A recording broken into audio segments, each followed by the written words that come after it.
Ahlus sunnah itu apa? Paham ahlus sunnah itu apa? Ahlus sunnah itu orang yang berpegang dengan yang kata Nabi, ma ana alaihi wa ashabi. Ma ana alaihi wa ashabi. Apa yang ditempuh oleh aku dan sahabatku, itulah ahlus sunnah. Nama rumahnya ahlus sunnah. Mu'tazilah tak masuk, Syiah tak masuk, Khawarij tak masuk. Karena mereka ini ada yang mengutamakan akal, ada yang menolak Abu Bakar Siddiq, ada itu keluar dari ahlus sunnah. Maka ahlus sunnah, NU ahlus sunnah, Muhammadiyah ahlus sunnah, Perti ahlus sunnah, Persis ahlus sunnah, Jamaah Tabligh ahlus sunnah, Asy'ari ahlus sunnah, Maturidi ahlus sunnah. Ahlus sunnah dari dulu ahlus sunnah itu. Apa hubungannya dengan salafi? Salafi dibuatnya kapling. Yang ahlus sunnah itu cuma kami. Selain kami bukan ahlus sunnah. Itu maka ini pertanyaan. Paham ahlus sunnah itu apa? Dan apa kaitannya dengan salafi? Karena dia mengkapling. Yang ahlus sunnah cuma kami. Selain kami tidak ahlus sunnah. Baca buku Abdul Qadir Jawas. Dari Jawas. Dibuatnya daftar yang tidak ahlus sunnah, Jamaah Tabligh tidak ahlus sunnah, Hizbut Tahrir tidak ahlus sunnah, Nahdlatul Ulama tidak ahlus sunnah. Mengamuklah semua orang. Ketika orang mengamuk, baru dia bilang ekstrim, ekstrim, ekstrim. Dia mancing duluan. Baru sekarang semalam masuk SMS waktu Ustadz ceramah di Ar-Rahman kemarin. Ada 6 orang salafi duduk di bawah mengejek-ngejek. Ini somat nih, ISIS nih. Inilah tukang adu domba. Jadi lama-lama nanti bertinju-tinju orang juga. Kalau tak percaya tengok gambar negara-negara. Buatnya buku. Hizbut Tahrir tidak ahlus sunnah. Jamaah Tabligh tidak ahlus sunnah. Makanya kita tidak ingin ini terjadi di Pekanbaru nanti. Hizbut Tahrir jamaahnya banyak. Jamaah Tabligh banyak. Kalau sempat berkelahi di Pekanbaru nih, yang ketawa siapa? HKBP. Haleluya kata dia. Bantai terus. Ajar gitu dia. Dia yang ketawa nanti. Bapak bisa tak membayangkan kalau sempat Hizbut Tahrir sama Jamaah Tabligh mengamuk, dihantamnya Masjid Salafi. Oh, hancur. Jadi kita ini ingin mendamaikan kita ini yang semua dalam manhaj ini ahlus sunnah, berpegang kepada sunnah Nabi Shallallahu Alaihi Wasallam. Itu yang mau kita ayamkan selama ini, bukan mau mengadu domba orang. Makanya semua ustadz yang mau ceramah, dia mesti mau menandatangani, tidak akan mengkafirkan Hizbut Tahrir, tidak akan mengeluarkan Jamaah Tabligh dari Ahlus Sunnah, tidak akan mencaci maki Asy'ari. Kalau mau, boleh ceramah.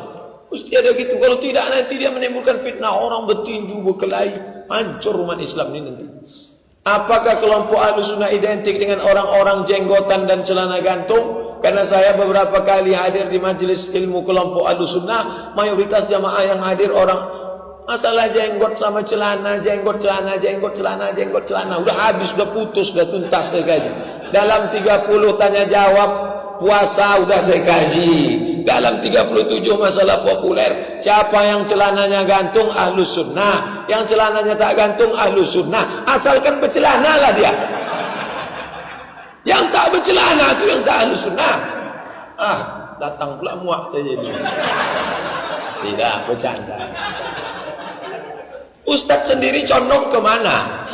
La ilaha illallah. Sudah saya tulis. Tonton video saya tentang celana gantung. Yang berkeyakinan hadis celana gantung, amalkanlah untuk diri anda sendiri. Jangan anda masukkan ke dalam neraka orang yang celananya tak gantung. Karena hadis itu, kalau sombong baru masuk neraka. Kata Imam Nawawi, kalau sombong baru masuk neraka. Kata Imam Syafi'i, kalau sombong baru masuk neraka. Kata Imam Syaukani dalam Nailul Autor, kalau sombong baru masuk neraka. Kata Imam Sun'ani dalam Subul Salam Syarah Bulughul Maram, kalau sombong baru masuk neraka. Kata Syekh Qardawi dalam kitab Kaifana Ta'amal Ma'as Sunnah, kalau sombong baru masuk neraka. Kenapa Ustaz kalau dalam masalah menjawab ini hafal betul dalilnya? Ini yang paling sering ditanya orang.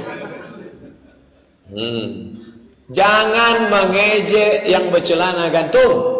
Yang bercelana gantung jangan memasukkan neraka yang tak gantung. Nanti yang ketawa yang tak bercelana. Ini sekarang ni yang dua-dua ni mengejek. Yang bercelana gantung memasukkan neraka yang tak gantung. Yang tak gantung balas mengejek. Ustaz Somad yang di tengah ni lah yang jadi korban. Macam kuih bingka Ambon. Yang ini mengejek ini.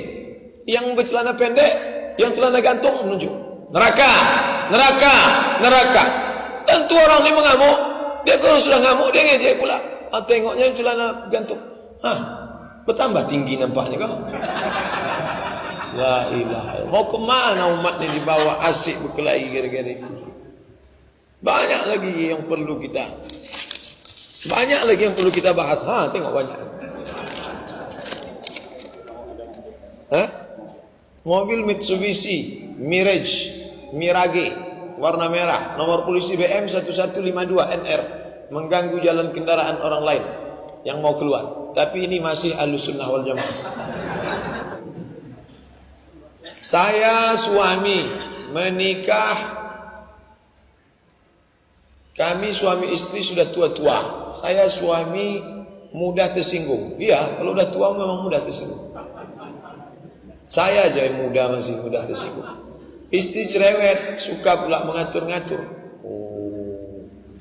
Sehingga kami seringlah bertengkar Pak Ustaz. Apa nasihat Pak Ustaz? Pegang tasbih. Tasbih kemana-mana pegang. Makanya ulama-ulama Syekh Abdul Halim Mahmud tak pernah lepas tasbih. Jadi kalau nanti dia berrepet, Bapak bertasbih. Subhanallah, subhanallah, subhanallah, subhanallah. Orang itu makin kita dengar repetnya, dia makin bersemangat. Kalau Bapak dengar, dia makin bersemangat, Bapak makin tersinggung. Tapi kalau Bapak petik tasbih itu, kau teruslah. Subhanallah, subhanallah, subhanallah, subhanallah. Itu amalkan yang saya sampaikan ini, insyaAllah. Kalau tak berubah, Sabtu depan buat surat lagi. Satu itu aja. Buat tasbih. InsyaAllah berhenti dia. Pak Ustaz, saya ingin bertanya, kalau kita berzakat mal, menjual tanah misalnya laku 600 juta, tapi biaya pengurusan sertifikat pajak habis 20 juta, sisanya 580. Jadi zakatnya dikeluarkan 2,5% dari 600 atau 580 dari 600. Kotor. Sebelum potong itu, potong ini, potong itu, potong ini, potongan Allah Subhanahu wa taala duluan. Keluarkanlah 2,5% dari hasil itu. Saya masih penasaran soal riba, karena walaupun bank syariah tetap urusannya adalah uang dan uang juga. Apakah boleh saya menyimpan, menabung, mendepositkan di bank syariah? Tidak termasuk riba. Bank syariah itu menuju syariah. Ustaz udah di mana? Menuju Batam. Belum sampai Batam. Menuju syariah.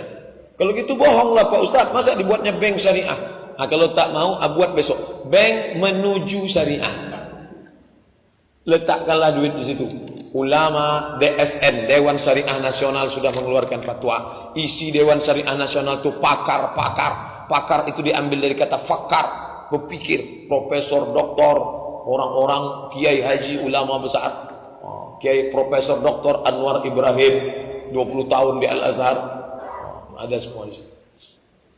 Bagaimana orang kafir yang tinggal di Eropa yang tak ada ustaz akan memberikan pengajaran seperti kita di Indonesia, sedangkan mereka mayoritas tidak beragama tapi tidak percaya pada Allah? Apakah disebut kafir karena kebodohannya? Bagaimana orang di Eropa yang tak ada ustaz? Ini tak ada ustaz ini tahun berapa? Di Amerika ada Islam, ada Islamic Council, ada British Council, Islamic British Council, Persatuan Umat Islam. Itu Habib Umar bin Hafiz keliling Eropa dakwah. Ulama Syekh Qardawi keliling Eropa. Yang kemarin baru meninggal Syekh Toha Jabir Alwani, itu Islam Amerika. Islam berkembang pesat di sana.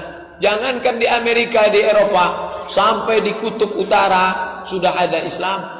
TV, channel Islam di mana-mana. Tidak ada alasan orang hari ini kafir. Kalau bangkit nanti di padang mahsyar orang kafir, hei orang kutub, kenapa kau kafir? Aku tak tahu Islam. Bohong. TV sudah masuk. Kenapa tak cari pakai akal? Afala ta'qilun, afala tatafakkarun. Wajib dia belajar. Aqil, balik. Tak ada alasan sekali.